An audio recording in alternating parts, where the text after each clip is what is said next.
What began as the perfect family portrait transformed into evidence of something far more sinister when photography experts observed that Martha Carroway's reflection did not match her smiling face. The glass pitcher beside her revealed a woman screaming in terror, her eyes completely black, captured moments before a tragedy that would forever shake the small town of Millbrook. Before we continue, please hit the subscribe button to make my day, and let me know where you are watching from in the comments. The summer of 1921 blazed hot across the rolling hills of Pennsylvania, and nowhere was this heat more welcome than in the tiny farming community of Millbrook. The Carroway family had planned their annual picnic for weeks, waiting for the perfect Sunday when the crops were tended and the chores were completed. Martha Carroway had spent 3 days preparing her famous potato salad, baking fresh bread, and pressing her finest blue dress with the tiny pearl buttons that caught sunlight like dewdrops. William Carroway adjusted his suspenders and straightened his collar as he watched his wife arrange the checkered blanket beneath the old oak tree. Their 3 children, Lucy, Benjamin, and little Margaret, chased fireflies that had emerged early from the tall grass, their laughter echoing across the meadow like music. The scene was picture perfect, exactly what Martha had envisioned when she suggested they finally use William's new camera, the one he had ordered from the Sears catalog after a particularly good harvest. "Children, come now," Martha called, her voice carrying that special tone mothers use when they wish to sound stern but cannot quite conceal their affection. "Your father wants to take our photograph before the light changes." The golden hour was approaching, that magical time when photographers knew the sun painted everything in warm, forgiving tones. Martha had read about this in the ladies' magazine she bought in town, though she would never admit to William that she spent 15 cents on such frivolities. Lucy, the eldest at 14, smoothed her auburn hair and tugged her younger siblings into position. Benjamin, 11, and all knees and elbows, tried to slick down his cowlick with spit, earning a gentle swat from his mother. Little Margaret, barely 6, clutched her cornhusk doll and gazed up at her mother with adoring eyes. The family had everything they needed, spread before them on that blanket. Cold fried chicken, fresh tomatoes from Martha's garden, mason jars filled with sweet lemonade, and enough love to last several lifetimes. William fiddled with the camera's focus, squinting through the viewfinder as he had seen the photographer do in town. "Everyone hold still now," he instructed, though his hands trembled slightly with excitement. This would be their first family portrait, something to hang in the parlor and show visitors. Martha had already picked out the frame, a beautiful carved piece she had seen in Henderson's store window. The camera clicked, capturing what appeared to be the perfect American family moment. William wound the film carefully, already imagining how proud he would feel showing the developed photograph to his neighbors.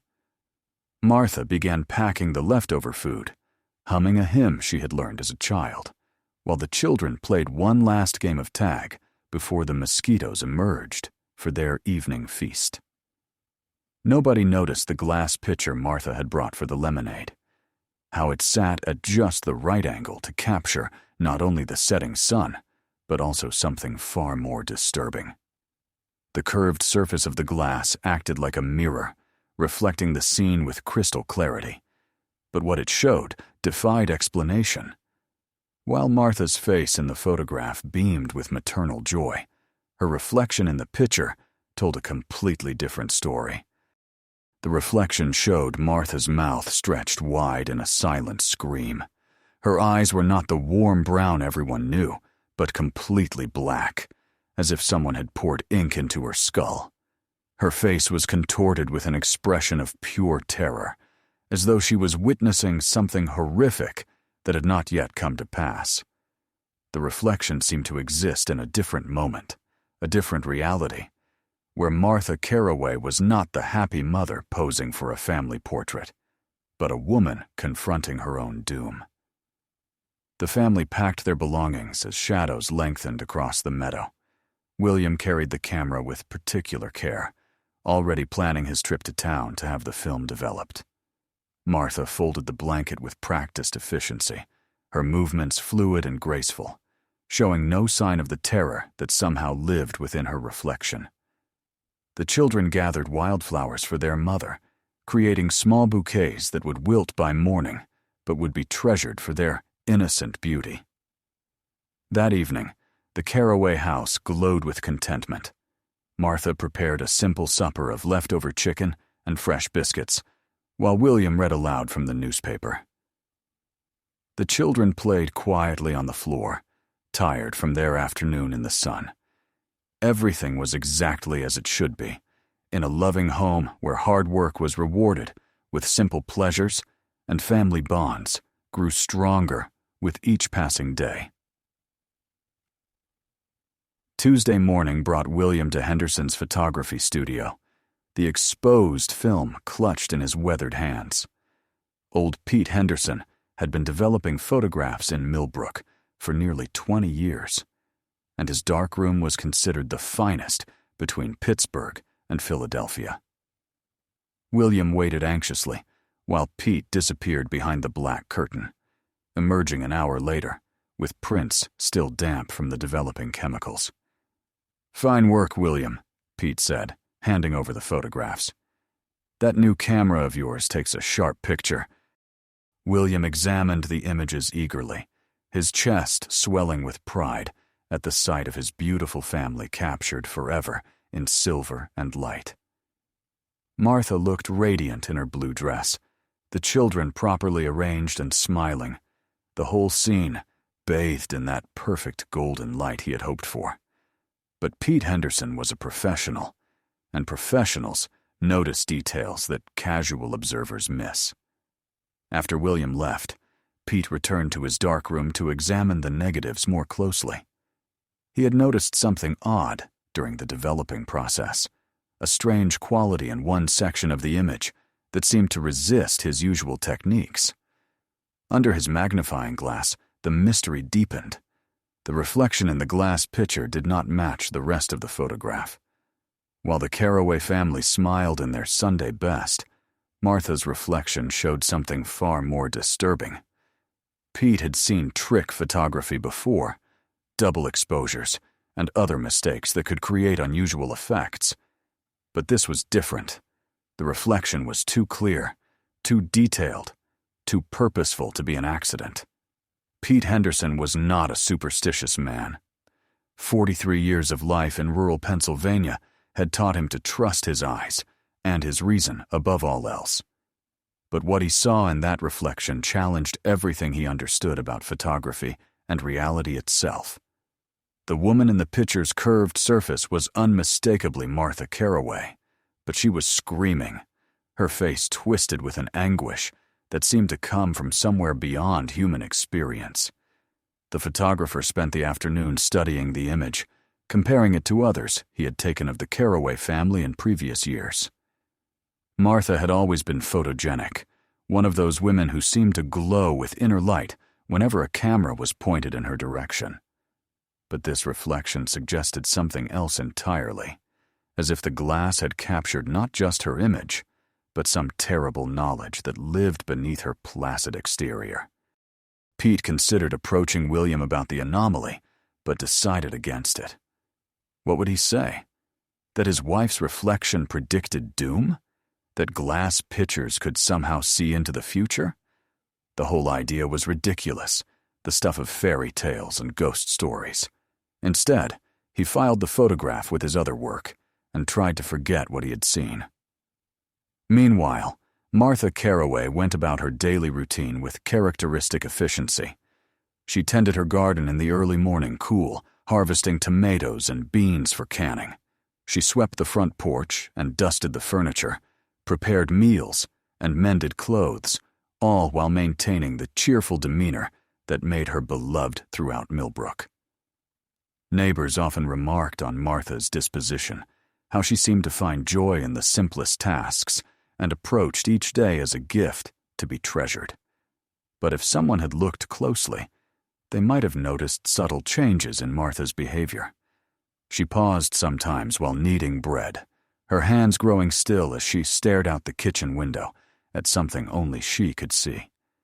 She jumped when the grandfather clock chimed, as if the sound startled her from some unpleasant reverie. And sometimes late at night, when she thought William was sleeping, she would sit by the bedroom window and press her fingers against the glass, her reflection wavering in the darkness like a woman drowning. The truth was that Martha had been experiencing disturbing dreams since the picnic, visions that felt more real than waking life. In these dreams, she found herself choking, unable to breathe while her family watched in horror from around the dinner table. The dreams always ended the same way, with darkness closing over her vision like black water.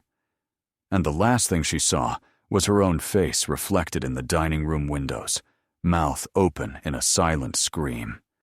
She told herself these were merely nightmares, the result of eating too much rich food before bed or reading too many of Lucy's penny dreadfuls. Martha Carroway was a practical woman who believed in hard work and divine providence, not in omens and supernatural warnings. But the dreams continued, growing more vivid with each passing night until she found herself afraid to close her eyes. Thursday evening brought unexpected visitors to the Carroway home. Pete Henderson stood on the front porch with his hat in his hands, shifting nervously from foot to foot as William answered the door. Behind him stood Dr. Marcus Webb, Millbrook's only physician, a thin man with kind eyes who had delivered all 3 Carroway children. "Evening, William," Pete said, his voice carrying an unusual tension. "Wonder if we might have a word with you and Martha." William invited them inside, curious about this unusual visit. Martha appeared from the kitchen, wiping her hands on her apron and offering coffee, but both men declined. Dr. Webb cleared his throat uncomfortably. "William, Pete here has shown me something rather unusual about your family photograph. We thought it best to discuss it with you both." Pete reluctantly produced the photograph, pointing to the reflection in the glass pitcher. Under the parlor's lamplight, the image seemed even more disturbing than it had in his studio. "I've been practicing medicine for 30 years, Dr. Webb continued, and I've seen things that cannot easily be explained. Sometimes the body knows things before the mind does. Sometimes there are signs, warnings that we ignore at our peril." He paused, studying Martha's face for any sign of recognition or fear. "Have you been feeling unwell lately, Martha? Any trouble swallowing? Any pain in your throat or chest?" Martha examined the photograph with growing alarm. The reflection was unmistakably her own face, but transformed into something nightmarish. The black eyes, the gaping mouth, the expression of absolute terror. All of it seemed to reach out from the image and grab her by the throat. She touched her neck instinctively, remembering her recent dreams and the strange sensations she had been experiencing while eating. "I have had some dreams," she admitted quietly. "Disturbing dreams about choking, about not being able to breathe.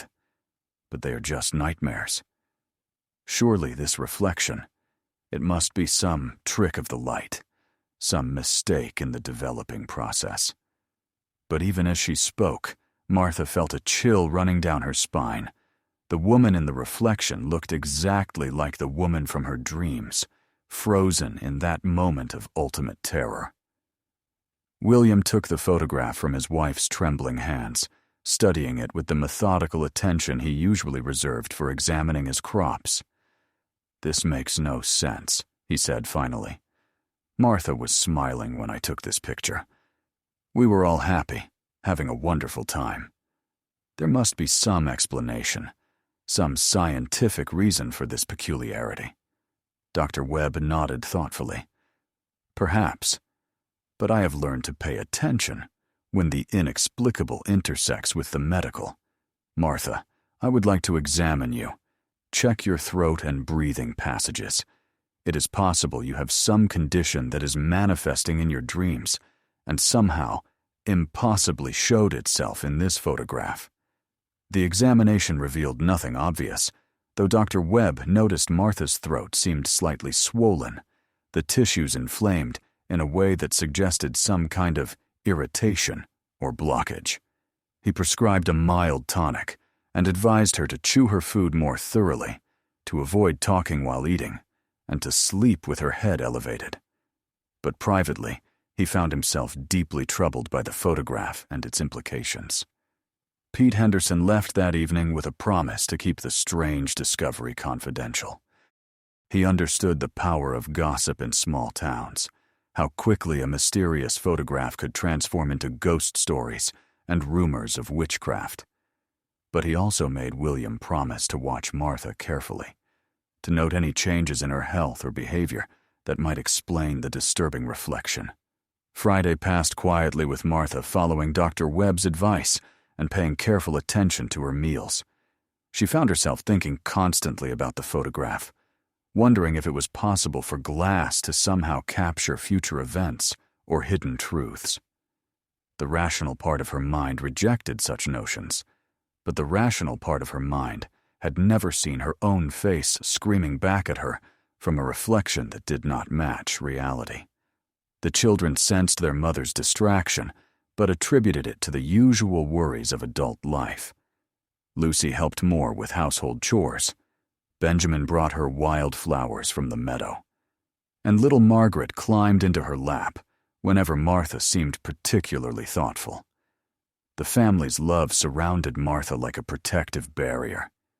Yet, she could not shake the feeling that something terrible was approaching, something the photograph had somehow captured before it happened. Saturday brought a surprise visit from Martha's sister, Eleanor, who lived in the state capital and rarely ventured into the countryside. Eleanor was everything Martha was not sophisticated and worldly, dressed in the latest fashions and full of news about city life. She examined the mysterious photograph with the detached interest of someone who had seen enough of the world to be suspicious of supernatural explanations. "It is clearly a defect in the glass, or the developing process," Eleanor declared, with characteristic certainty. "You have been reading too many ghost stories, Martha. These rural towns are breeding grounds for superstition and nonsense. What you need is a good dose of modern thinking and perhaps a visit to a real doctor in the city." But even Eleanor fell silent when she looked more closely at the reflection. The expression on Martha's face was too specific, too detailed to be a simple photographic error. It showed not just fear, but a particular kind of terror.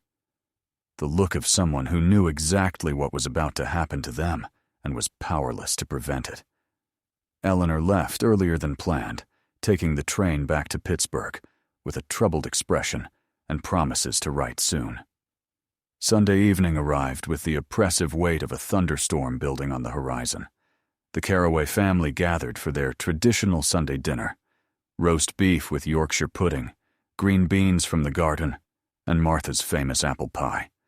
The conversation was lighter than it had been in days, with William sharing stories from his week, and the children describing their adventures in the woods behind the house. Martha ate slowly, remembering Dr. Webb's advice about chewing thoroughly. But halfway through the main course, she felt a familiar sensation, the same tightness in her throat that had been plaguing her dreams. She reached for her water glass, trying to wash down a bite of beef that seemed to have lodged somewhere between her mouth and stomach. The first sign of trouble was Martha's hand flying to her throat, her eyes widening with sudden panic. William looked up from his plate to see his wife's face turning red, then purple, as she struggled to draw breath. She stood abruptly, knocking over her chair, pointing frantically at her throat while making desperate choking sounds. "Mother!" Lucy screamed, jumping up from the table. William rushed to Martha's side, attempting the back-blowing technique Dr. Webb had once described for dislodging foreign objects, but nothing seemed to work. Martha's face was taking on the exact expression captured in the mysterious reflection, her mouth gaping open as she fought for air, her eyes growing wide with terror. Benjamin ran for Dr. Webb, while little Margaret began crying, not understanding what was happening, but sensing the terrible urgency in her parents' movements. William continued his desperate attempts to help his wife, turning her upside down, pounding on her back, trying everything he could think of to clear whatever was blocking her airway. Dr. Webb arrived within minutes, but by then, Martha's struggles were growing weaker. Her face had taken on a ghastly pallor, and her eyes, rolled back in her head, showed only white. The doctor attempted more sophisticated techniques, trying to reach into her throat with his instruments, but the obstruction seemed beyond his reach. "We need to get her to the hospital in Pittsburgh," Dr. Webb said urgently. But they all knew it was too late. Martha Carroway collapsed to the dining room floor, her body convulsing once before growing still. The woman who had been laughing and talking just minutes before was gone, taken by the exact fate her reflection had somehow predicted. The room fell silent except for little Margaret's sobbing and the ticking of the grandfather clock. William knelt beside his wife's body, cradling her head in his lap, unable to comprehend how quickly everything had changed. Lucy stood frozen by her overturned chair, staring at her mother's face, which now bore the same expression of terror they had all seen in the mysterious photograph. Dr. Webb worked frantically to revive Martha, but his efforts were futile.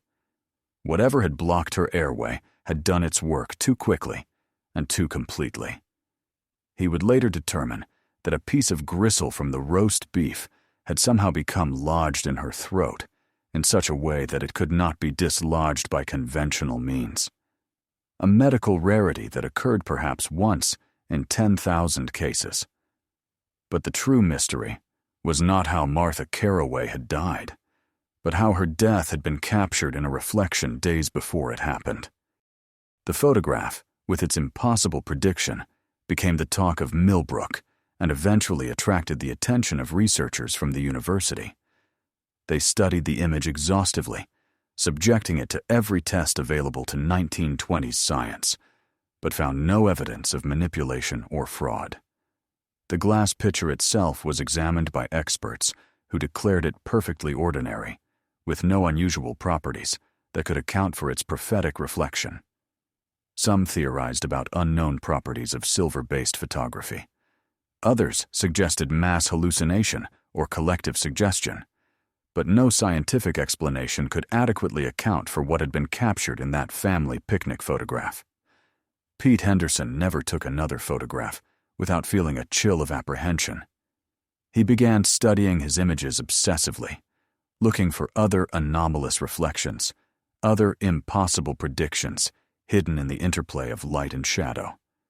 But he never found anything as clear or as terrifying as Martha Carroway's final scream, preserved forever in silver and glass.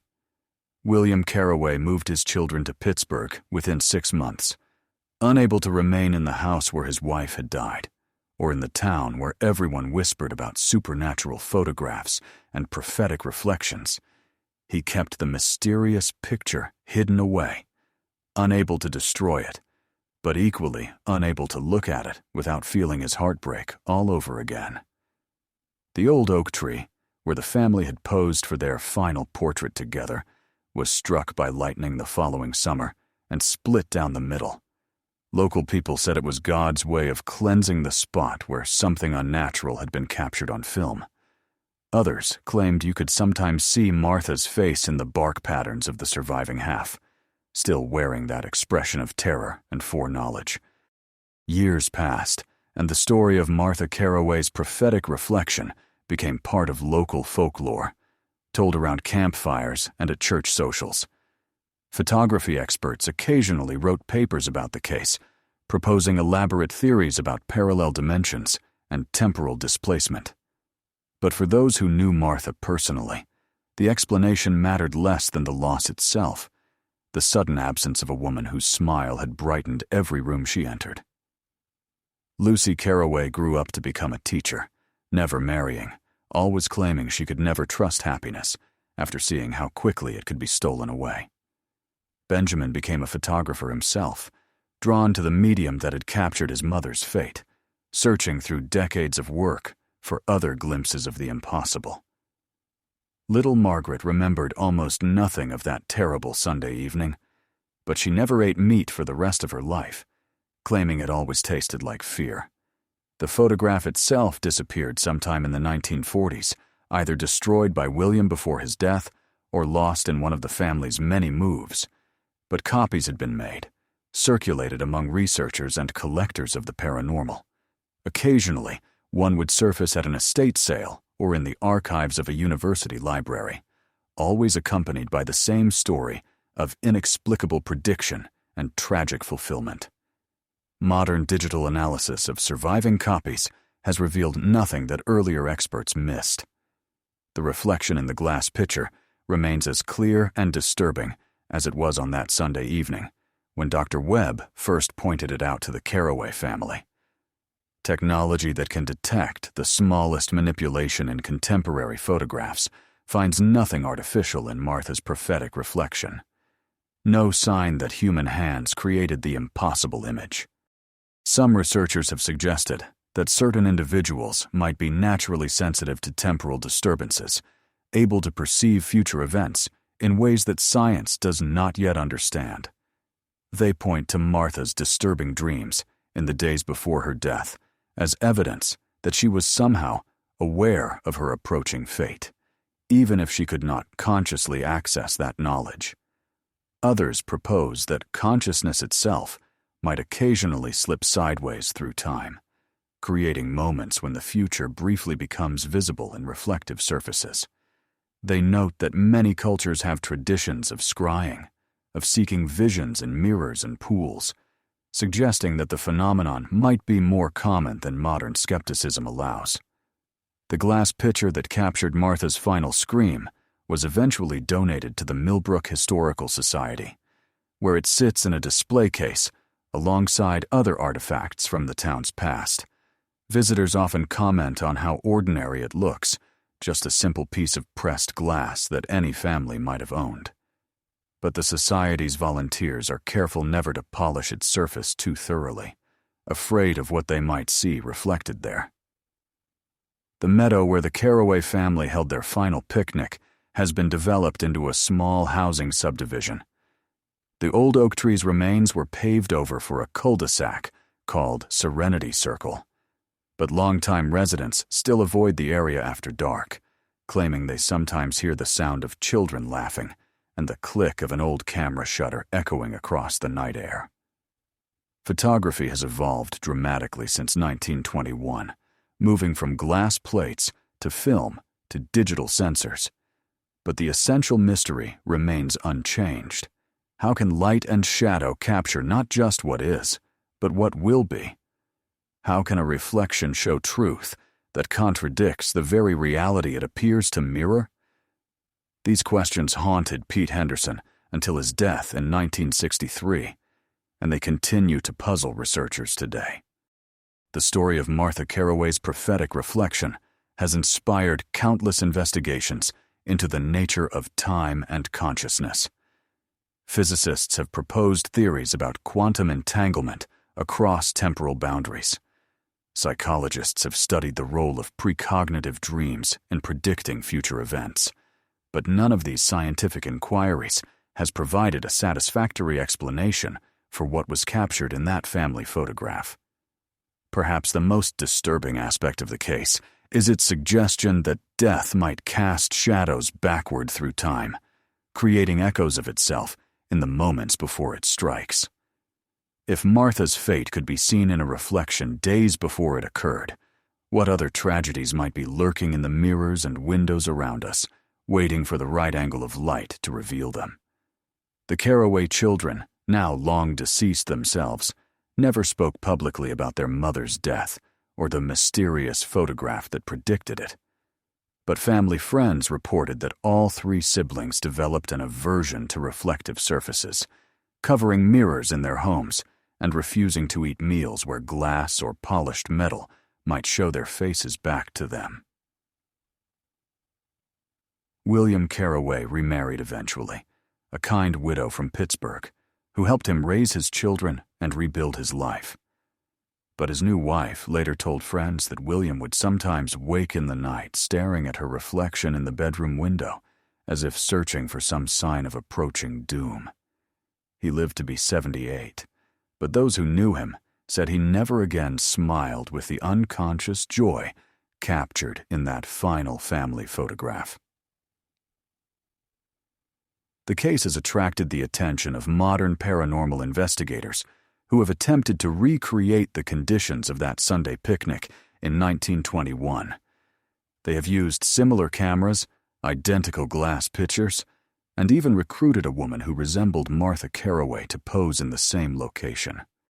But their experiments have produced nothing more mysterious than ordinary reflections, leading some to conclude that whatever force created the prophetic image was unique to that moment, that family, and that approaching tragedy.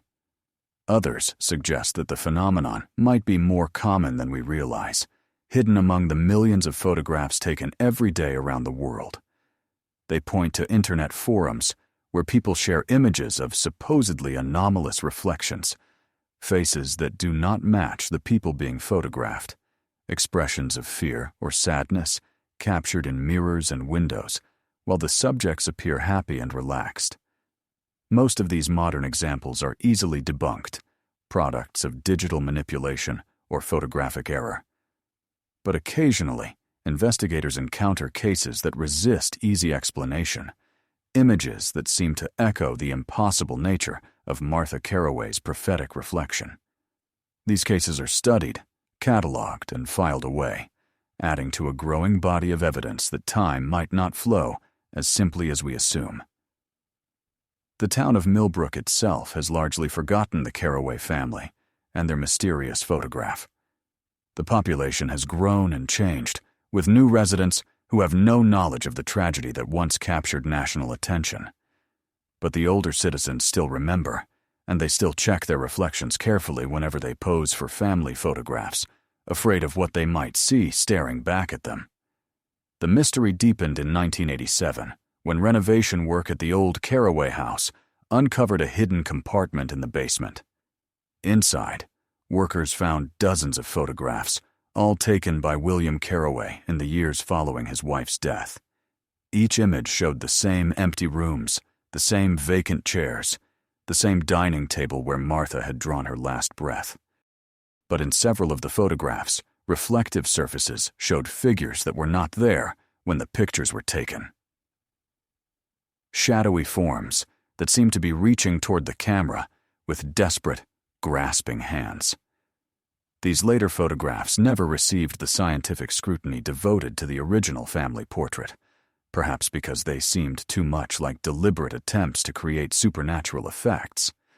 But the few experts who examined them found no evidence of double exposure or manipulation, leading some to theorize that the Carroway house itself had become a kind of temporal junction, a place where past and future occasionally intersected in ways that cameras could detect. The house was eventually demolished in the 1990s, replaced by a modern duplex that has changed hands frequently. Real estate agents report difficulty keeping tenants, with residents complaining of strange reflections in bathroom mirrors and unexplained sounds from the dining area. Most do not stay longer than 6 months, moving away with stories they are reluctant to share and leases they are eager to break. Contemporary research into precognitive phenomena has focused increasingly on the role of consciousness in perceiving future events. Some scientists theorize that certain individuals might be naturally sensitive to what they call temporal leakage, moments when information from future events somehow travels backward through time. They point to Martha's disturbing dreams as evidence that she was receiving advanced warning of her fate, even though her conscious mind could not interpret the signals correctly. This research has practical applications in fields ranging from accident prevention to medical diagnosis. If science could understand how Martha Carroway's fate appeared in a reflection days before it occurred, Perhaps similar warning systems could be developed to prevent other tragedies.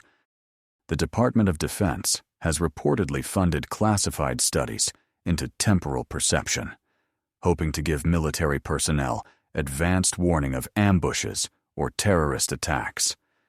But most researchers remain skeptical of such applications, pointing out that Martha's knowledge of her approaching death, however subconscious, did nothing to prevent it. They argue that predestination might be an unfortunate side effect of precognitive ability, that seeing the future might actually ensure its occurrence rather than providing an opportunity to change it. The philosophical implications of Martha Carroway's prophetic reflection continue to challenge our understanding of free will and determinism. If her death could be seen in advance, was it inevitable? Did the photograph capture a fate that was already sealed? Or did the act of seeing it somehow bring about its fulfillment? These questions have occupied theologians and philosophers for decades, with no clear consensus emerging from the debate. Religious interpretations of the case vary widely. Some see it as evidence of divine foreknowledge, proof that God sees all events simultaneously across the span of time. Others interpret it as a warning against pride and complacency, a reminder that human happiness is always fragile and temporary. Still others view it as evidence of spiritual warfare, suggesting that dark forces occasionally gain the ability to torment the innocent with visions of approaching doom. The Catholic Church conducted its own investigation into the Carroway case in 1953, hoping to determine whether the phenomenon had supernatural origins that might require an official response. The investigating committee interviewed surviving witnesses and examined all available evidence before concluding that while the case was highly unusual and deserving of continued study, it showed no clear signs of miraculous or demonic intervention. Protestant denominations had been more divided in their interpretation, with some viewing the prophetic reflection as a gift from God intended to prepare Martha's family for their loss, while others saw it as evidence of occult forces that should not be investigated or discussed. Several fundamentalist groups have declared the case off-limits to their members, fearing that excessive attention to temporal anomalies might open doorways to dangerous spiritual influences.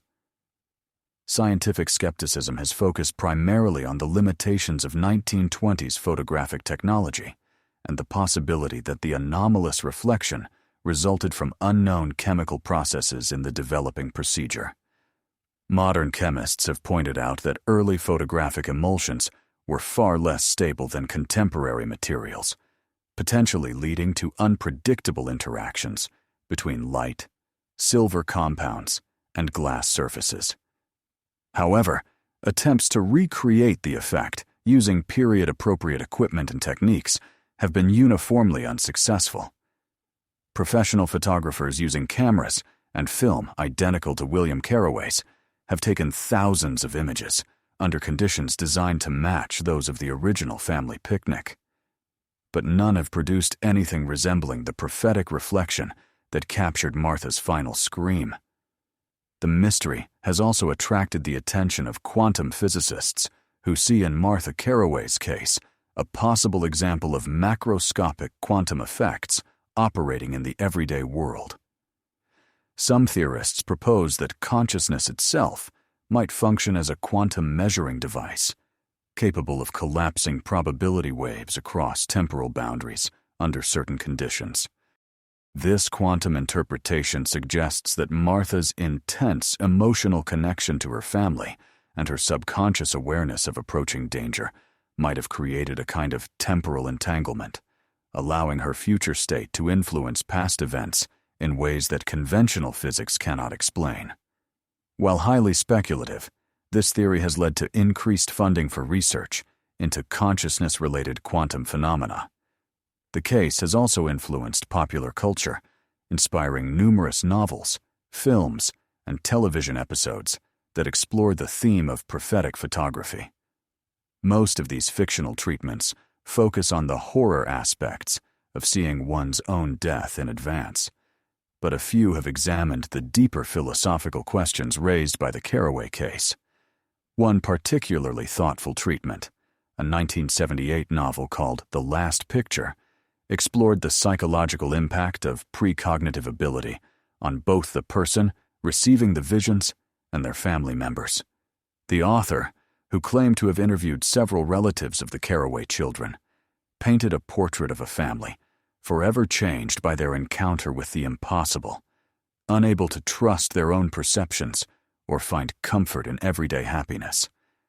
Modern digital photography has not eliminated reports of anomalous reflections, but it has changed their nature. Instead of chemical interactions between light and silver, contemporary cases typically involve glitches in electronic sensors or digital processing algorithms. While these technical explanations are more readily understood, they cannot account for cases where the anomalous images seem to predict future events with the same uncanny accuracy demonstrated in Martha Carroway's prophetic reflection. The rise of social media has also changed how such cases are documented and discussed. Whereas the Carroway photograph was studied by a small group of experts and remained largely unknown to the general public for decades, modern anomalous images can be shared instantly with millions of viewers worldwide. This immediate exposure leads to rapid debunking of obvious hoaxes, but it also means that genuinely puzzling cases can be dismissed without proper investigation. The Carroway case stands as a reminder that reality might be far more complex and mysterious than our current understanding suggests. In an age of scientific materialism and technological confidence, Martha's prophetic reflection challenges us to consider possibilities that lie beyond the boundaries of accepted knowledge. It suggests that time, consciousness, and reality itself might operate according to principles we have yet to discover. The final photograph of the Carroway family remains one of the most thoroughly documented and least explained paranormal phenomena in American history. After nearly a century of investigation, it continues to resist all attempts at rational explanation while providing a haunting glimpse into a reality where past, present, and future might be far more interconnected than we dare to imagine. Perhaps most unsettling is the possibility that such temporal glimpses are not rare aberrations, but common occurrences that we simply fail to recognize or remember. How many family photographs contain reflections that do not quite match reality? How many mirrors have shown us faces we did not expect to see? The Carroway case suggests that if we knew how to look, we might find evidence of prophecy hiding in plain sight all around us, captured in glass and silver, waiting for the right moment to reveal the future's darkest secrets. And somewhere in the archives of photography collections around the world, other families smile happily at cameras while their reflections tell different stories. Stories of approaching tragedy and hidden truth that we are not yet wise enough to read. The glass remembers what we choose to forget. And sometimes, just sometimes, it shows us more than we want to know about the fragile nature of human joy and the terrible certainty of fate. The investigation into Martha Carroway's prophetic reflection took an unexpected turn in 2003 when digital restoration expert Sarah Chen was hired by the Smithsonian Institution to create high-resolution scans of historically significant photographs. The Carroway image had been donated to the museum by Benjamin's estate, and Chen was tasked with preserving it for future generations using the latest scanning technology available. What Chen discovered during her meticulous digital examination changed everything researchers thought they knew about the case. Using advanced algorithms designed to enhance photographic detail, she was able to isolate and magnify the reflection in ways that 1920s technology had made impossible. The results were both fascinating and terrifying, revealing layers of detail that previous investigators had never suspected existed. The reflection showed not just Martha's agonized expression, but what appeared to be other figures surrounding her, shadowy forms that seemed to be reaching toward her with grasping hands. Chen's enhancement revealed faces in the darkness behind Martha's reflected image, faces that belonged to no one present at the family picnic. Some appeared to be women in old-fashioned dress, their expressions mirroring Martha's terror. Others were less distinct, mere suggestions of human features emerging from what looked like roiling smoke or fog. Even more disturbing was Chen's discovery that the reflection contained multiple temporal layers, as if the glass had somehow captured not just Martha's immediate future, but fragments of events stretching across decades. Using spectral analysis techniques borrowed from astronomy, she identified what appeared to be the dining room where Martha would die. But the room was shown in various states of decay and renovation, as if time itself was collapsing within the curved surface of the pitcher. Dr. Rebecca Harrison, a quantum physicist from MIT who had been following the Carroway case for years, was brought in to consult on Chen's findings. Harrison had developed theories about temporal mechanics that seemed to explain some aspects of the mysterious photograph, and she was eager to apply cutting-edge analysis techniques to the century-old mystery. What we are seeing here defies conventional understanding of causality, Harrison explained to a gathering of researchers at the Smithsonian. The reflection appears to exist in a state of quantum superposition, showing multiple possible futures simultaneously. It is as if Martha's consciousness somehow became entangled with the photographic process, creating a window into probability space rather than a simple prediction of fixed events. Harrison's team spent months analyzing Chen's enhanced images, applying mathematical models derived from quantum mechanics and theoretical physics. They discovered patterns in the reflection that suggested it was not random, but followed specific rules governing the interaction between consciousness and time. The shadowy figures surrounding Martha appeared to be other women who had died under similar circumstances, as if the glass was showing not just individual fate, but the broader pattern of sudden, unexpected death. This discovery led to a systematic search through historical records for other cases of women who had died choking at family dinners. The results were startling. Over the past 2 centuries, there had been dozens of documented cases of healthy women suddenly choking to death while eating with their families, often on foods they had consumed safely countless times before. In many of these cases, family members reported that the victim had seemed unusually anxious or distracted in the days leading up to their death. Even more intriguing was the discovery that several of these historical cases involved family photographs taken shortly before the tragedy. While most of these images have been lost to time, a few survived in private collections and historical archives.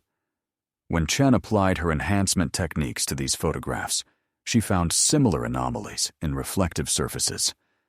Faces that did not match the smiling subjects, expressions of fear and foreknowledge captured in mirrors, windows, and polished metal objects. The pattern suggested that Martha Carroway's case was not unique, but part of a larger phenomenon that had been occurring for generations. It appeared that certain individuals, particularly women in domestic settings, might be naturally sensitive to temporal disturbances that could manifest in photographs taken near reflective surfaces. The glass pitcher had not created the prophecy, but merely captured it, revealing information that already existed in some form within Martha's consciousness. Dr. Harrison's research attracted the attention of government agencies interested in the potential military applications of precognitive photography.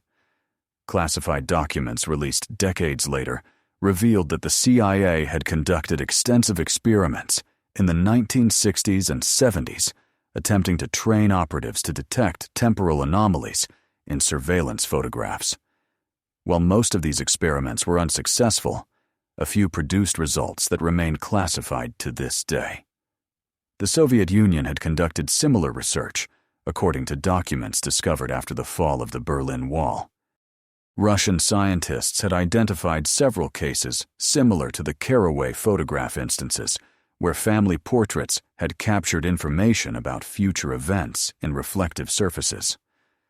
One particularly well-documented case involved a family in Leningrad whose photograph showed the reflection of their apartment building on fire, an event that occurred 3 weeks after the picture was taken. These international cases shared several common elements with Martha Carroway's experience. The subjects were typically middle-class families, photographed in domestic settings. The prophetic images appeared in curved or angled reflective surfaces rather than flat mirrors, and in most cases, the person whose fate was predicted reported disturbing dreams or anxiety in the days following the photograph, suggesting some level of subconscious awareness of the approaching events. Dr. Harrison's team developed what they called the temporal reflection theory, proposing that consciousness could occasionally slip sideways through time under specific conditions. They identified several factors that seemed to increase the likelihood of prophetic photography, including emotional stress, family gatherings, the presence of curved glass objects, and the use of silver-based photographic emulsions. Modern digital cameras, they noted, seemed much less likely to capture temporal anomalies, possibly because electronic sensors lacked the quantum properties of chemical film. The theory gained support from research into near-death experiences and precognitive dreams, both of which seem to involve similar mechanisms of consciousness transcending normal temporal boundaries. Some patients who had survived cardiac arrest reported seeing future events during their clinical death, often involving family members they would not encounter for months or years afterward. These experiences suggested that consciousness might naturally exist in a state of temporal fluidity, with normal waking awareness representing only a small fraction of our actual perceptual capabilities. Meanwhile, advances in neuroscience were revealing the brain's remarkable ability to predict future events based on subtle environmental cues. Researchers discovered that the unconscious mind could detect patterns and make predictions about approaching danger long before conscious awareness recognized any threat. This research provided a potential biological explanation for Martha's disturbing dreams, suggesting that her brain had somehow detected early signs of the swallowing difficulties that would eventually kill her. The integration of these various research streams led to a new understanding of the Carroway case. Rather than being purely supernatural, Martha's prophetic reflection might represent the intersection of several natural phenomena: the brain's predictive capabilities, the quantum properties of consciousness, and the unique ability of certain photographic processes to capture information that existed outside normal space-time boundaries. This scientific approach to the mystery attracted criticism from both skeptics and believers. Skeptics argued that the researchers were applying unnecessarily complex explanations to what might simply be an unusual photographic error, while believers felt that reducing Martha's tragic fate to quantum mechanics and neural prediction diminished the spiritual significance of her experience. The debate intensified when Chen's digital enhancements revealed what appeared to be text within Martha's reflection. Words that seemed to be written in the shadows surrounding her terrified face. The text was difficult to read and required extensive computer analysis to decipher, but it appeared to spell out a warning. The glass sees what flesh cannot bear to know. The message was written in a style consistent with early 20th century handwriting, though no one could explain how such text could have appeared within a photographic reflection.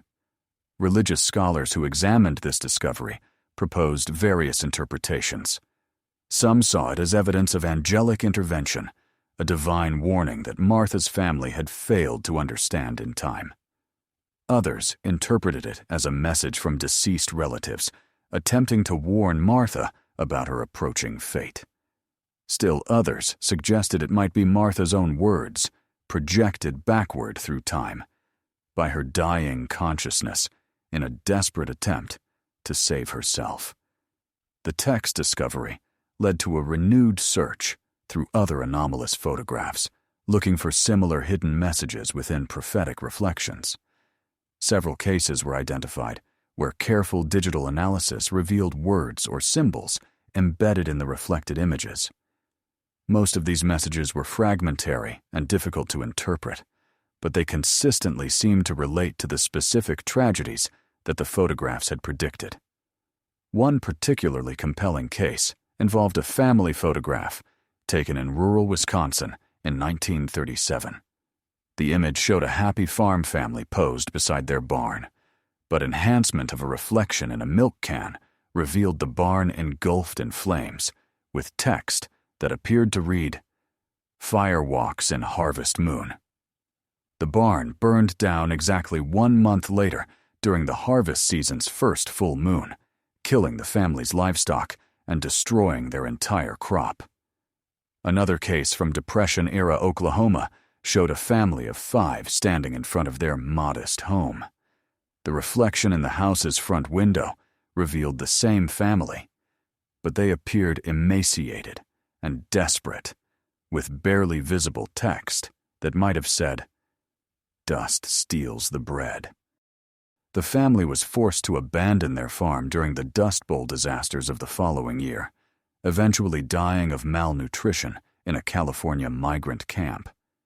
These historical cases suggested that prophetic photography might be more common during periods of social and economic stress, when families faced uncertain futures and individual consciousness might be more sensitized to approaching dangers. The pattern implied that the phenomenon might serve some evolutionary purpose, providing early warning of threats that normal sensory perception could not detect. Dr. Harrison's research team expanded their investigation to include contemporary cases, searching for modern instances of prophetic photography using digital enhancement techniques on images submitted by the public. They established a website where people could upload photographs that contained unusual reflections or seemed to predict future events. While most submissions were easily explained as camera malfunctions or optical illusions, a small percentage showed anomalies that defied conventional explanation. One modern case involved a wedding photograph taken in Las Vegas in 2007. The bride and groom appeared radiantly happy in the main image, but digital enhancement of reflections in the chapel's mirror revealed both figures looking haggard and angry, apparently in the middle of a violent argument. The couple divorced 18 months later after a highly publicized domestic violence incident that made national news. Another contemporary case showed a family Christmas morning in Denver, with parents and children gathered around their decorated tree. Enhancement of reflections in Christmas ornaments revealed the same family in what appeared to be a hospital setting, with the father connected to life support equipment. The father suffered a massive heart attack 3 weeks later, spending 2 months in intensive care before recovering.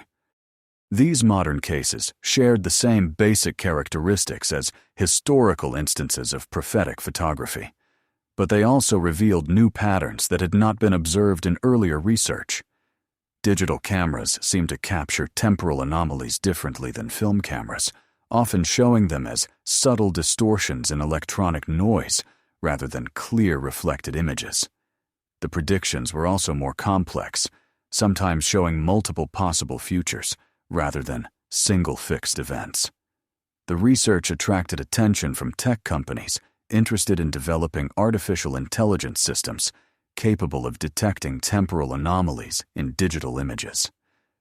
Several Silicon Valley startups received venture capital funding to develop algorithms that could identify prophetic reflections in social media photographs, with the goal of providing early warning systems for personal tragedies. However, these commercial applications raised serious ethical questions about privacy and free will. If technology could reliably predict individual deaths or personal disasters, who should have access to that information? Should people be warned about their predicted fates? or would such knowledge only cause unnecessary suffering? The Carroway case offered little guidance, since Martha's subconscious awareness of her approaching death had done nothing to prevent it. Legal scholars began debating the implications of prophetic photography for insurance law and criminal justice. If photographs could predict accidents or crimes, insurance companies might demand access to family images before issuing policies.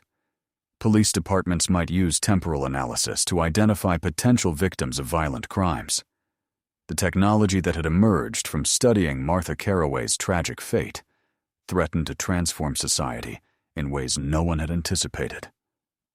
Meanwhile, the enhanced analysis of the original Carroway photograph continued to reveal new layers of information. Chen's latest techniques had isolated what appeared to be audio information embedded within the visual data sound waves that had somehow been captured along with the prophetic image. When this acoustic data was converted to sound and filtered through advanced audio processing equipment, it produced a barely audible whisper that seemed to repeat Martha's name, along with words that sounded like "the time of ash" and "choosing comes." The audio discovery suggested that prophetic photography might involve more than just visual information, potentially capturing complete sensory experiences from future events. This finding led to experiments with other historical photographs, searching for embedded acoustic data that might provide additional information about predicted tragedies. The research had also revealed temporal patterns within Martha's reflection that suggested her death was part of a larger cycle of events affecting multiple generations of women in her family lineage. Genealogical research revealed that Martha's grandmother had died under similar circumstances in 1873, choking on food while dining with her family. Her great-grandmother had suffered the same fate in 1841, and family records suggested the pattern might extend back several more generations. This generational pattern implied that the prophetic reflection had captured not just Martha's individual fate, but her participation in a recurring family tragedy that spanned more than a century. The glass pitcher had somehow revealed the intersection of personal destiny with inherited patterns of genetic predisposition and behavioral conditioning that made certain types of death more likely within specific family lines. Dr. Harrison's team developed mathematical models to describe these multi-generational patterns, treating them as examples of what they called temporal genetics, the inheritance of future events, through mechanisms that transcended normal biological reproduction. Their equations suggested that consciousness itself might carry information across generations, creating probability fields that influenced the likelihood of specific events occurring within family lineages. This research attracted criticism from traditional geneticists who argued that future events could not influence past reproduction, but it gained support from quantum biologists who had identified similar non-local correlations in cellular behavior.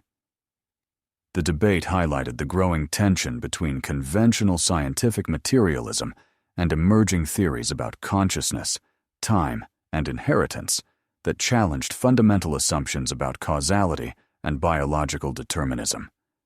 The Carroway case had evolved from a simple mystery about an unusual photograph into a focal point for questions about the nature of time, consciousness, and human destiny. Martha's tragic death had become the foundation for entirely new fields of scientific inquiry that promised to revolutionize understanding of prediction, inheritance, and the relationship between mind and reality. Yet, despite all the research and theoretical development, the basic human tragedy remained unchanged. A loving mother had died suddenly while eating dinner with her family, leaving behind a grieving husband and 3 traumatized children. The photograph that predicted her death had provided no means of preventing it, no opportunity for intervention or rescue.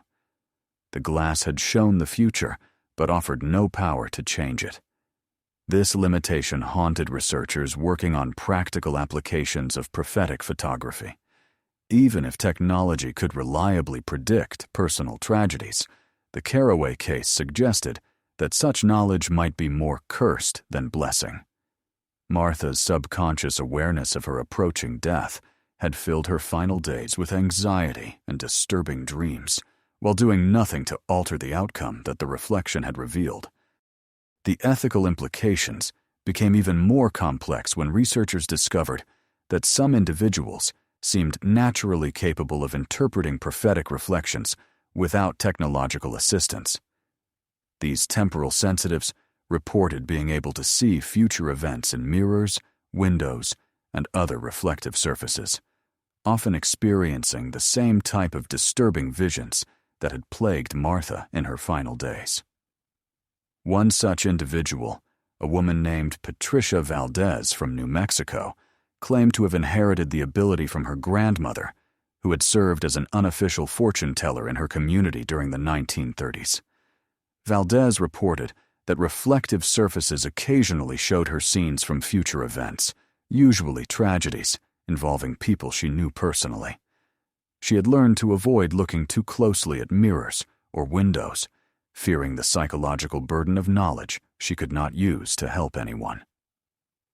Dr. Harrison's team studied Valdez extensively, documenting several instances where her predictions proved accurate. The woman seemed genuinely tormented by her ability, describing it as seeing death everywhere I look and being forced to watch everyone's private endings. Her case provided insight into what Martha Carroway might have experienced if she had been more consciously aware of the information contained in her prophetic reflection. The research also revealed that temporal sensitivity might be increasing in the general population, possibly as a result of environmental factors or evolutionary pressure. Surveys conducted in various countries found that growing numbers of people reported experiencing prophetic dreams, seeing unusual images in reflective surfaces, or having strong intuitive feelings about future events that later proved accurate. Some researchers theorized that humanity might be developing enhanced temporal perception as a survival adaptation, a response to increasingly complex and dangerous modern environments where traditional sensory awareness was insufficient for detecting approaching threats. The ability to perceive future events, even unconsciously, might provide evolutionary advantages that natural selection was beginning to favor. However, the psychological costs of temporal sensitivity appeared to be severe. Individuals who regularly experienced prophetic visions showed high rates of anxiety, depression, and social isolation. They often struggled with feelings of helplessness and responsibility, knowing about future tragedies, but lacking the power to prevent them. Martha Carroway's case had demonstrated that even subconscious awareness of approaching death could make a person's final days deeply troubled. The research findings raised questions about whether humanity was prepared for enhanced temporal perception on a species-wide scale. If prophetic abilities became common, society would need to develop new frameworks for dealing with advanced knowledge of personal and collective tragedies. The psychological support systems that might be required could fundamentally alter human culture and social organization. Educational institutions began developing curricula for temporal literacy, teaching students how to interpret and cope with prophetic experiences while maintaining psychological stability and ethical behavior. The programs drew heavily on the Carroway case, using Martha's story to illustrate both the potential value and inherent dangers of advanced knowledge about future events. Religious communities also grappled with the implications of widespread prophetic ability. Some denominations embraced temporal sensitivity as evidence of divine gifts returning to humanity, while others condemned it as dangerous occultism that interfered with God's plans. The theological debates echoed centuries-old disputes about predestination and free will, but with new urgency given the scientific evidence supporting prophetic phenomena. The commercial applications of prophetic photography continued to develop despite ethical concerns and regulatory obstacles. Insurance companies began experimenting with temporal analysis of customer photographs, hoping to identify high-risk individuals before issuing policies. Healthcare systems investigated using prophetic imaging to detect diseases before symptoms appeared. Law enforcement agencies explored applications for preventing crimes and identifying future victims of violence. But every attempt to apply prophetic photography for practical benefit ran into the same fundamental limitation demonstrated by Martha Carroway's case. Seeing the future did not necessarily provide the power to change it. The technology could predict tragedies, but offered no reliable methods for prevention. In many cases, attempts to alter predicted outcomes seemed to ensure their fulfillment through complex chains of unintended consequences. This paradox led to the development of intervention theory, a framework for understanding when and how future events might be alterable through present actions. Researchers identified certain types of predicted events that seemed fixed and unchangeable, like Martha's choking death, while others appeared more fluid and responsive to conscious intervention. The theory suggested that prophetic reflections might show probability rather than certainty, revealing the most likely future based on current conditions, while leaving room for alternative outcomes if significant changes occurred. This interpretation offered hope that temporal sensitivity might eventually become a tool for positive change, rather than merely a source of tragic foreknowledge. However, testing intervention theory required extensive experimentation with people's lives and futures, raising ethical questions that made formal research nearly impossible. The scientific community remained divided between those who believed prophetic photography represented fixed fate and those who maintained that future events could be altered through understanding and conscious action. The Carroway photograph itself had become one of the most studied images in scientific history, subjected to every form of analysis that modern technology could provide. Yet, despite decades of research and millions of dollars in funding, the basic mystery remained unsolved. Science could describe what had been captured in Martha's reflection, but could not explain how such information had appeared there, or what forces had made its preservation possible. The image continued to generate new discoveries with each advancement in analytical technology. Quantum scanners revealed particle-level anomalies in the photographic emulsion that seemed to violate known laws of physics. Genetic analysis of surviving biological material from the photograph showed DNA patterns that appeared to contain information about future events encoded within the molecular structure itself. These discoveries pushed the boundaries of scientific understanding, forcing researchers to consider possibilities that challenged fundamental assumptions about reality, time, and consciousness. The Carroway case had evolved from a local tragedy into a catalyst for revolutionary changes in human knowledge. Yet Martha herself remained as mysterious and unreachable as ever, frozen forever in her moment of prophetic terror. And in photography studios around the world, cameras continued to click and shutters continued to open, capturing families at their happiest moments, while sometimes revealing futures too dark to contemplate. The glass remembers what we try to forget. And sometimes, in the space between light and shadow, between present joy and future sorrow, it shows us truths we are not yet brave enough to face. The story of Martha Carroway's prophetic reflection took its most unexpected turn in 2018 when her great-granddaughter, Jennifer Walsh, discovered a collection of her family's belongings in the basement of her recently deceased aunt's home in Philadelphia. Among the dusty boxes and forgotten heirlooms, Jennifer found something that would reignite international interest in the century-old mystery and force researchers to reconsider everything they thought they understood about prophetic photography. Hidden beneath layers of yellowed tissue paper was Martha's original glass pitcher, the very vessel that had captured her terrifying reflection at the family picnic, 97 years earlier. But this was not simply a family keepsake preserved by sentiment.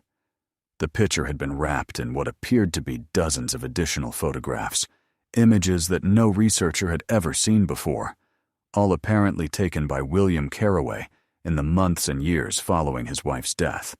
Jennifer Walsh, a graphic designer with no previous knowledge of her family's connection to paranormal research, initially dismissed the photographs as the work of a grieving widower attempting to process his loss through obsessive documentation. But when she began scanning the images for a planned family history project, her computer's automatic enhancement software revealed anomalies that made her blood run cold. Every single photograph contained reflective surfaces that showed images contradicting the apparent subject matter. Pictures of empty rooms showed reflections of Martha still moving through the house, apparently unaware of her own death. Images of the dining table where she had died revealed reflections of family meals continuing with Martha's ghostly presence, serving food and talking to children who could not see her. Most disturbing of all were photographs of William himself, sleeping alone in their bed, while his reflection showed Martha lying beside him, reaching out with desperate hands toward a husband who could no longer feel her touch. Jennifer contacted Dr. Harrison's research team, now based at a specialized laboratory in Princeton that had been established specifically to study temporal phenomena. The discovery of William's hidden collection provided unprecedented insight into the aftermath of prophetic photography, revealing that the temporal disturbances captured in Martha's original reflection had continued long after her death. Dr. Harrison's analysis revealed that William had been unconsciously documenting what appeared to be temporal echoes, residual impressions of Martha's consciousness that persisted in the physical spaces she had occupied during life. The photographs suggested that death might not completely sever the connection between consciousness and time, that some aspect of Martha's awareness had become trapped in a recursive loop, endlessly reliving moments from her life, while attempting to communicate with family members who existed in a different temporal framework.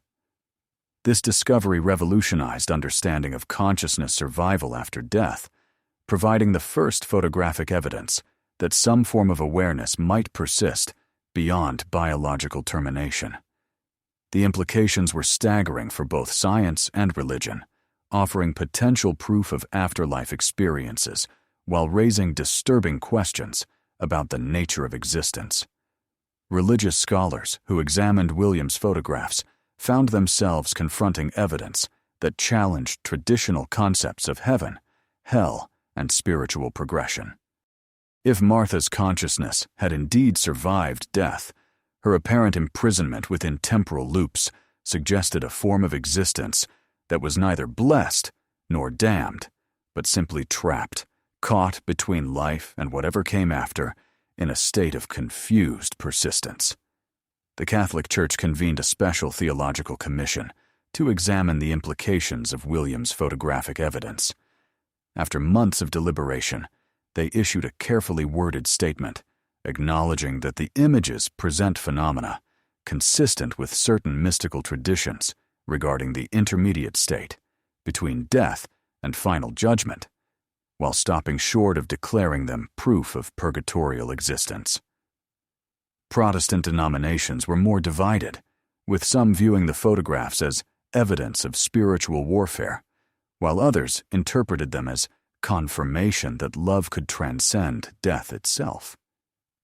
Several fundamentalist groups declared the images demonic in origin, arguing that no faithful Christian would become trapped in such a state after death. Meanwhile, secular researchers focused on the scientific implications of consciousness survival, developing new theories about the quantum nature of awareness and its relationship to space-time. If Martha's consciousness could persist after brain death and influence photographic images, it suggested that awareness might be a fundamental property of reality, rather than merely an emergent property of biological neural networks. Dr. Harrison's team expanded their research to include systematic documentation of allegedly haunted locations using advanced photographic techniques to search for similar temporal echoes in places associated with traumatic deaths. They discovered that certain locations seem to accumulate temporal disturbances over time, with multiple layers of posthumous consciousness, creating complex interference patterns that could be detected through specialized imaging equipment. One particularly compelling location was the site of the original Carroway house, which had been demolished in the 1990s but continued to show anomalous readings on temporal scanning equipment. Photographs taken at the location revealed multiple overlapping images of different time periods, including scenes of Martha's life, her death, and the various families who had lived on the property in subsequent decades. The research team developed what they called temporal archaeology, a method for using prophetic photography techniques to reconstruct historical events by analyzing the accumulated temporal impressions left at specific locations. The technology promised to revolutionize historical research, potentially allowing scholars to witness past events directly, rather than relying on incomplete written records. However, temporal archaeology also raised serious ethical concerns about privacy and consent. If consciousness could leave persistent impressions in physical locations, then private moments from throughout history might be accessible to anyone with the appropriate technology. The technique could expose intimate details of people's lives centuries after their deaths, violating concepts of privacy that extended far beyond normal legal protections. Jennifer Walsh's discovery of William's photographs also revealed personal details about the Carroway family that had never been documented in historical records. The images showed Martha's apparent attempts to continue caring for her children after death, with reflections depicting her trying to comfort Lucy during nightmares, help Benjamin with his schoolwork, and play with little Margaret during her lonely hours. These interactions suggested that maternal love might be powerful enough to transcend death itself, creating bridges between different states of existence that allowed continued connection between family members. However, the photographs also showed the children's growing psychological disturbance as they unconsciously sensed their mother's persistent presence without being able to consciously perceive or interact with her. Child psychologists who studied William's documentation identified patterns consistent with complicated grief and supernatural attachment that could explain many of the behavioral problems the Carroway children experienced in their adult lives. Lucy's inability to form lasting romantic relationships, Benjamin's obsessive interest in photography, and Margaret's lifelong eating difficulties might all have stemmed from their unconscious awareness of their mother's continued but inaccessible presence. The discovery led to new therapeutic approaches for families dealing with sudden loss, incorporating techniques from temporal research to help survivors process their grief while avoiding the psychological traps that had apparently ensnared the Carroway family. Grief counselors began using specialized photography sessions to help clients detect and resolve unhealthy attachments to deceased family members. William's photographs also documented his own gradual psychological deterioration as he became increasingly obsessed with capturing evidence of his wife's continued existence. Later, images in the collection showed his reflection becoming more distorted and desperate, suggesting that his constant attempts to photograph Martha's ghostly presence were having a detrimental effect on his own temporal stability. The final photographs in William's collection, taken shortly before he moved his family to Pittsburgh, showed reflections that contained multiple versions of himself from different time periods, all apparently trying to reach toward Martha's persistent image. These images suggested that prolonged exposure to temporal phenomena might cause living consciousness to become unstuck in time, experiencing past, present, and future simultaneously in a way that made normal existence impossible. Dr. Harrison's team identified this condition as temporal dissociation syndrome, a psychological disorder caused by excessive interaction with prophetic or posthumous phenomena. individuals suffering from the condition reported feeling as though they were living multiple timelines simultaneously, unable to distinguish between past memories, present experiences, and future possibilities. The syndrome helped explain why many historical figures associated with prophetic abilities had been considered mentally unstable by their contemporaries. Temporal sensitivity, while potentially valuable for prediction and posthumous communication, appeared to carry significant risks for psychological well-being and social functioning. Treatment protocols for temporal dissociation syndrome incorporated meditation techniques designed to anchor consciousness in the present moment, along with pharmaceutical interventions that seemed to reduce sensitivity to temporal phenomena. However, the condition remained poorly understood, and many patients experienced only partial improvement despite extensive therapy. Jennifer Walsh's decision to make her great-grandfather's photographs public sparked intense debate about the ethics of exposing family secrets from beyond the grave.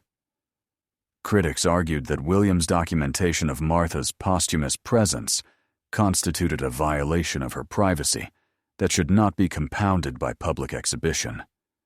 Supporters countered that the scientific value of the images outweighed privacy concerns, especially given the potential benefits for understanding consciousness survival and developing treatments for complicated grief. The controversy intensified when several other families came forward with similar collections of photography, revealing that William Carroway had not been unique in his obsessive documentation of deceased family members. Apparently, the phenomenon of photographing temporal echoes had been occurring throughout the 20th century, practiced by grieving relatives who had discovered their cameras could capture images of lost loved ones. These additional collections provided researchers with a much larger database of posthumous photography, revealing patterns and commonalities that had not been apparent from William's images alone. Most photographs were taken by spouses or parents within the first year after a loved one's death. The images typically showed the deceased attempting to continue their normal activities and interactions, apparently unaware of their changed state. The photographs also revealed that posthumous consciousness seemed to fade gradually over time, with early images showing clear and detailed reflections, while later ones depicted increasingly vague and distorted impressions. This temporal decay suggested that whatever survived death was not permanent, but slowly dissipated as its connection to physical reality weakened. However, some locations seemed capable of preserving posthumous consciousness for much longer periods, particularly places associated with intense emotional experiences or sudden traumatic deaths. These temporal reservoirs could apparently maintain ghostly impressions for decades or even centuries, creating ongoing interactions between past and present that could be documented through appropriate photographic techniques. The discovery of widespread posthumous photography led to the establishment of the International Registry of Temporal Phenomena, a database designed to catalog and analyze instances of prophetic and posthumous imaging from around the world. The registry revealed that temporal photography was far more common than previously suspected, with documented cases from every continent and culture. Cultural analysis of these global cases revealed interesting patterns in how different societies interpreted and responded to temporal photography. Western cultures tended to view the phenomena through scientific or religious frameworks, seeking either rational explanations or supernatural meaning. Eastern cultures were more likely to accept temporal photography as natural manifestations of consciousness that required practical management rather than theoretical understanding. Indigenous communities often had traditional frameworks for interpreting temporal photography that dated back centuries, suggesting that the phenomena had been recognized and studied long before modern scientific investigation began. These traditional approaches offered valuable insights into practical methods for managing temporal sensitivity and reducing the psychological risks associated with prophetic abilities. The integration of traditional knowledge with modern research led to more effective treatments for temporal dissociation syndrome and better support systems for individuals experiencing prophetic phenomena. However, it also highlighted the cultural biases inherent in Western scientific approaches to consciousness and temporal experience. As research into the Carroway case and related phenomena continued to expand, it became clear that Martha's prophetic reflection had opened a door to understanding aspects of reality that challenged fundamental assumptions about life, death, and the nature of existence itself. What had begun as a simple family tragedy had evolved into a comprehensive investigation of consciousness, time, and the mysterious connections that bind past, present, and future together in ways that science was only beginning to comprehend.